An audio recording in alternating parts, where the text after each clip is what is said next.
Religion. Yan po yung pag-uusapan natin ngayon. Uunahin ko na, hindi po religion yung makapagliligtas sa atin para mas makapunta tayo sa kaharian ng Diyos.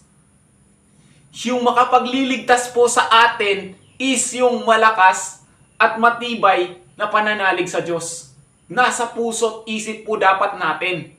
Yan po yung gusto kong ipahatid sa inyo. Hindi po religion. Hindi na po tayo mag-away-away kung ano po ang pinaglalaban ng bawat religion na tama itong religion namin. Pero mas maganda kasi yung pinupunto ko is nasa tamang relihiyon ka. 'Di ba? Kasi sa mga religion, ayaw ko mag-mention kasi baka mayroon akong maapakan, magalit sa akin kasi porket nasa religion kang ganito, pupunahin mo na yung religion namin. Ako sabihin ko sa inyo, 24 years na akong Roman Catholic. And now, I'm entering the journey of saksi ni Jehovah. Jehovah's Witness po. Ang gusto at kalooban ng Diyos. Pansinin nyo, kung alin yung tunay pala, siya pa yung pinakamaliit na simbahan. Siya pa yung pinakamaliit na kapilya. Siya pa yung pinakamahirap hanapin na tahanan ng Diyos. Na sambahan. Kasi ang simbahan, hindi po yan palakihan. Palakihan ng simbahan. O pagandahan. Paanuhan po yan ng kaalaman sa pag-aaral ng salita ng Diyos. Pagandahan po yan sa saksi ni Jehovah. Pinag-uusapan dyan lahat ng kabutihan. Walang problema, walang kasamaan, walang paninira. Ngayon, kung nagsasalita man ako ngayon, pasensya na. Roman Catholic yung pag-iinitan ko ngayon. Ngayon, kung magalit man kayo sa akin, I'm respected the Roman Catholic kasi naging Roman Catholic din ako. Iba lang yung na-internalize ko. Iba lang yung inano sa akin ni Lord eh. Kasi, iba si Lord eh. Kapag iano ka sa kalooban niya, sundin mo. Hindi yung kokontra ka. Ako wala akong pake kung anong mangyari sa akin. Ako wala akong pake kahit isipin na baliw na ako ng mga tao. Kasi bakit? Si Lord yung pinaglalaban ko. Bawal nga sa saksi ni Jehovah yung ganitong mga damit eh. May mga bungo. Bawal yun. Bakit ko alam? Kasi ito, ayaw ni Lord ng mga ganun. May nagpapa-input sa atin ng mismo kahit masamang ideya, kahit masamang bagay. Yes, lahat ng challenges nagpapalakas sa atin. Paano na lang kung wala na ngayong challenges, ayaw mo na pala ng kasamaan sa mundo, di ba? Yan yung gusto ni Lord eh, walang kasamaan. Di kasi magets ng mga tao, di pa natin na-experience na walang kasamaan dito sa mundo na nabubuhay. Dapat experience natin dito sa mundo na puro kabutihan, walang kutsaan, walang paninira, walang bahid ng korupsyon, walang bahid ng paninira, basta kahit ano pa man na negativity. Try nyo po yan. Kung ano ang inyong mararamdaman sa kapitbahay nyo na nakakasalumuhan nyo, puro kabutihan, nagtutulungan. Di nyo kasi yan maintindihan. Ako nakakaintindi niyan kasi nasa saksi na ako ni Jehovah. Itong mga Roman Catholic, hindi ako nag-i-encourage na umanib kayo. Kung pwede nga lang, encourage ko pala. Encourage ko pala kayo. Kahit mag-attend lang, hindi ko naman in-encourage kayo kasi maglipat ng religion. Sinabi ko na nga kanina na hindi religion yung makapagliligtas sa atin. Pero, kung nasa maling religion ka, hindi ko sinasabing mali yung religion. Okay yung pangangaral ng Roman Catholic. Tama po ba? Okay yung pangangaral nila eh. Kaso, may mga mali. Yung mga santong mga nakadisplay, yung mga Jesus na nakapako sa krus, na pinagpuprosesyon. Ayaw po nun ni Lord. Hindi po ako anti-Christ ha. Love ko po si Papa Jesus. Yun po yung dapat natin maintindihan. Kailangan nasa puso't isip natin. Baka magalit sa akin yung mga pareng Katoliko. Ang dami ko nang na-encounter na pareng Katoliko ha. Sabihin ko sa inyo ha, 24 years na akong Roman Catholic. Hindi ako naninira ng religion. Kasi even family ko, nagtataka sa akin na ganito na ako. Parang baliw na daw ako. Diba? Gusto na ako nilang pa-mental. Kasi Diyos yung pinaglalaban ko eh. Iba talaga, iba yung mga pananaw ng Katoliko. Nasasaktan lang sila kapag nakukutya. Kasi hindi eh, malaya sila gumawa ng mga kasalanan. Ayaw nilang, di ba, nakukutya sa mga pagkakamali nila. Tama po ba? Mga pilosopo, di ba? Bakit niya ang gagana ng mga damit ng mga saksi? Magsisimba lang naman, pagarahan pa ng damit kasi di nila naiintindihan. Naharap ka sa ano ng Diyos. Di ba? Pati kapatid ko nag-aaway na kami. Di kasi nila maintindihan. Yung pinaparating ni Lord, malapit na yung pagbabalik niya. Akala nila nababaliw na ako. Nagsisisigaw, palagi na lang ang gunto. Gano'n yung ate ko. Yung kasama ko dito, naiirita sa akin.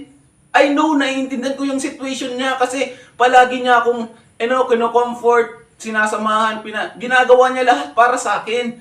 Yung punto ko lang naman, kasi dumaan na ako sa anxiety, stress, and depression, di na naman yung naranasan kasi ako yung naka-experience. Kinukutya ko nga lang yung mali niya Yun yung nangyari sa akin, di kasi nangyari sa kanya niya, siya rin yung mapahiya nung salamay ni Lolo. Kasi di niya na-experience Ako yung nag-suffer, ako yung napahiya sa maraming tao. Siya nga, ako palang nagkukutya. Galit na siya, pikon na pikon, di ba? Roman Catholic kasi siya, puro Wattpad. Diba? Imbis na magbasa sa Bible. Inaano ko, pwedeng magbasa sa Bible. Galit na galit! Ala na naman! Bali na naman! Ganyan yung ate ko dito.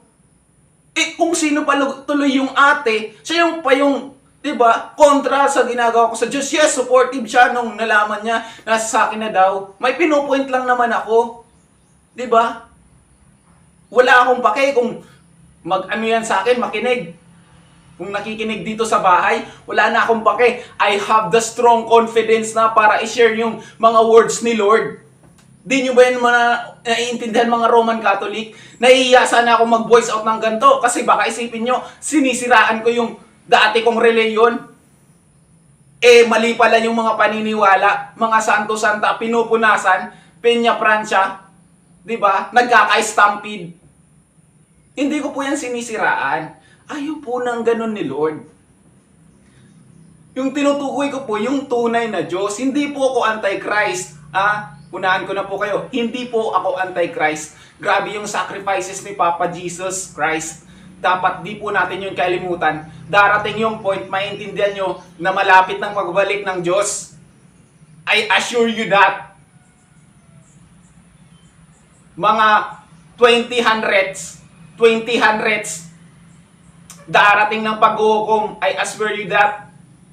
Nasa Bible po yan. Hindi po natin alam hindi po ito exactly itong sinasabi ko. Prediction ko lang po yan. At kung magkamali man, wala akong pake. Ayun na naman yung ate ko, tawang-tawa na naman. Kasi nag-aano naman sa religion. Kung nag-aano lang yan ng almusal, nagluluto na, di ba? Kasi naparinggan na naman, wala yan magagawa. Kasi si Satan na Si Satan nangingibabaw sa mga isip natin. Diba? Ayun, naririnig ko. Parang kontra dito sa pagbibideo ko. Kasi pinahiya ko siya daw dito sa video. Example lang yun. Diba? Ganun si Satan. Kapag magbabagay ka ng words ni God, sisiraan ka. Ganun siya. Okay na po ba yun sa inyo? Mga Roman Catholic, mag-isip-isip na po kayo. Hindi ko po kayo inaanyayaan, Kasi tama po ang religion nyo. Opo, tama po yung pangangaral. Wala namang inaano yung mga pare, Sa simbahang Katoliko. Okay naman yung pangangaral. Ang pinupuna ko lang naman yung mali. Yung maling paniniwala. Kung mali yun, sa mata ng Diyos, bakit? Paano mo nyo nalaman na mali yun? Di magbasa kayo ng Bible. Puro kasi kayo prosesyon. Mga Roman Catholic, puro kayo prosesyon. Sabihin ko na sa inyo, prosesyon, mga tradisyon, mga paniniwala, mga pamahiin. Diyan nag-umpisa mga Roman Catholic. Sino ba nagpapako kay Jesus? Di ba mga Roman Catholic? Di nyo ba yan naiintindihan? Kayo din naman para mamatay si Jesus Christ. Anak po siya ng Diyos. Sa yung mismong Di nyo ba yan naiintindihan? Di nyo nare-realize? Matagal na tayong dinidemonyo sa mga isip natin ni Satanas. Natauhan na ba kayo ngayon? Na even tong kapatid ko, tamimi na ngayon. Di na makakontra. Kasi gusto ko, kung ito lang pala paraan mag-voice out ng mga hinaing ko sa buhay, dito sa pagbibideo, wala silang magagawa. Ayaw ko ng harap-harapan. Ayaw pala ng mga Katoliko na pinupuna sila sa pagkakamali nila para mas maituwid sa tamang landas eh. Dapat nasa tamang religion kayo. Meron akong inonominate sa inyong religion na pwede nyong anuan. Born again. Goods po yan. Iglesia ni Cristo. Goods po yan. MCGI, kay Brother Eli, goods po yan. Yan po yung tatlong yan, pinaka-recommend ko sa inyong lipatan. Muslim, wag na wag po kayo dyan. Opo, ayaw ko din siraan yung Muslim. Eto ka, paninira ng religion, di ba? O, ayan. Di ba? So, dyan na muna po magtatapos yung video natin kasi baka tayo dito makasuhan ng anti-religion or ano pa yung law na naninira tayo ng Roman Catholic. Di ba? Share nyo po tong video na to. Please lang po. Para kay Lord. Para kay Lord lang. Para kay Lord lang ha.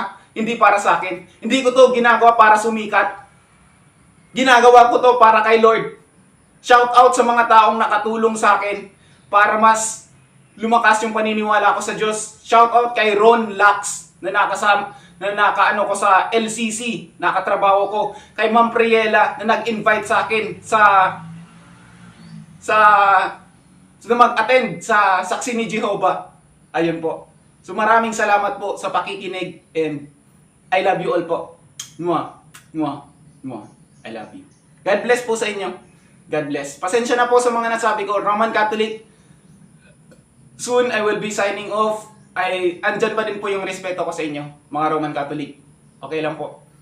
Handa ko kayong pakisamahan sa mga occasion nyo. Mga occasion nyo, andyan pa rin ako. Di ko pa rin yan kasi goods naman eh kung iisipin talaga. 'Di ba? Peace lang po tayong lahat, peace lang po.